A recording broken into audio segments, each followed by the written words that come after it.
हमारा ये देश कृषि प्रधान देश है। इसकी अर्थव्यवस्था खेती पर टिकी है। किसान खुशहाल है तो देश मालामाल, और अगर किसान कंगाल है तो देश का बुरा हाल। और यही एक वजह है कि आज ऐसे लोगों के हाथ में हुकूमत आ गई जो लूटने पर लगे हुए। और आज हरियाणा प्रदेश की सरकार के ऊपर 295 2.5 लाख के करीब 2.5 लाख करोड़ के करीब कर्जा है। पुराने कर्जे का ब्याज अदा करने के लिए भी इनको कर्ज लेना पड़ता है। कर्मचारियों को हर महीने तनख्वाह देने के लिए भी कर्ज लेना पड़ता है। जो भी बच्चा आज इस देश में पैदा होगा वो अपने सर के ऊपर 1 लाख का कर्ज लेकर के पैदा होगा। लेकिन जो मसाइल आप सिर्फ देश का गिना रहे हैं उसमें किसान भी शामिल है। इस बीच थर्ड फ्रंट को लेकर कहा जा रहा है कि आप थर्ड फ्रंट को एक शक्ल देना चाहते हैं जो गैर बीजेपी और गैर कांग्रेसी हो। हम ये चाहते हैं कि इस देश के भविष्य को उज्जवल बनाने में जिसका भी जितना योगदान होगा हम उसका योगदान लेना चाहेंगे। वो कैसे होगा सर? क्योंकि ममता जी कांग्रेस के साथ बातचीत में हैं। अगर ममता जी थर्ड फ्रंट में नहीं होती हैं तो फिर गैर कांग्रेसी और गैर बीजेपी जो एक फॉर्मेट होना चाहिए वो फिट नहीं बैठता उसमें। ये देश कोई व्यक्ति विशेष का देश नहीं है।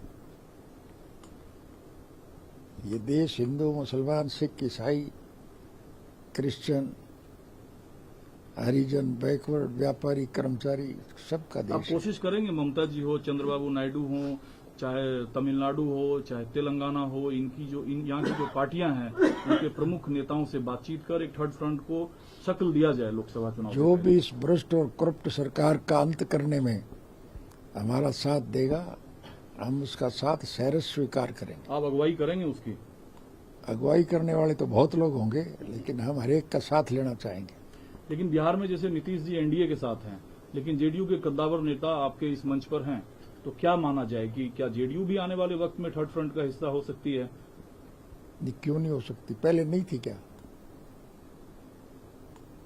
चौधरी देवीलाल जी ने जब संघर्ष शुरू किया था और उस सरकार का पतन करने के लिए जो आंदोलन किया, उस वक्त ये लोग इस फ्रंट में शामिल थे कि नहीं थे? लेकिन अभी तो नीतीश जी एनडीए में शामिल हैं और मुख्यमंत्री हैं बिहार के। हाँ, उनके लिए मुख्यमंत्री का पद कोई मायने नहीं रखता। देश हित सर्वोपरि है। तो नीतीश जी आएंगे आपके साथ थर्ड फ्रंट में? हमारे साथ ही हैं वो। तो एनडीए छोड़ेंगे वो? निश्चित रूप से एनडीए को छोड़ना ही पड़ेगा। क्या बातचीत हुई है आपकी मुख्यमंत्री साहब से बिहार में, नीतीश जी से? वो एनडीए कब तक छोड़ देंगे? हो सकता है सरकार गंवानी पड़े। अभी मैंने इस मामले में उनसे कोई चर्चा नहीं की। लेकिन हो सकते हैं वो थर्ड फ्रंट का हिस्सा। लेकिन मैं उनकी विचारधारा से सहमत हूं कि उनके सामने राष्ट्रहित सर्वोपरि है। सत्ता की भूखे नहीं है वो। तो थर्ड फ्रंट का क्या कांग्रेस के साथ कोई आप टाई अप आगे देखते हैं, या बिल्कुल कांग्रेस और बीजेपी दोनों से बराबर दूरी होगी थर्ड फ्रंट की? कांग्रेस का भी कोई साथी अगर हमारा साथ देना चाहेगा तो हम उसका साथ सहर्ष स्वीकार करेंगे। खुद कांग्रेस पार्टी? कांग्रेस पार्टी का कोई भी प्रतिनिधि हो। कांग्रेस पार्टी खुद कहाँ है? अभी तक तो उनका कोई प्रेसिडेंट ही नहीं है, कुछ है ही नहीं।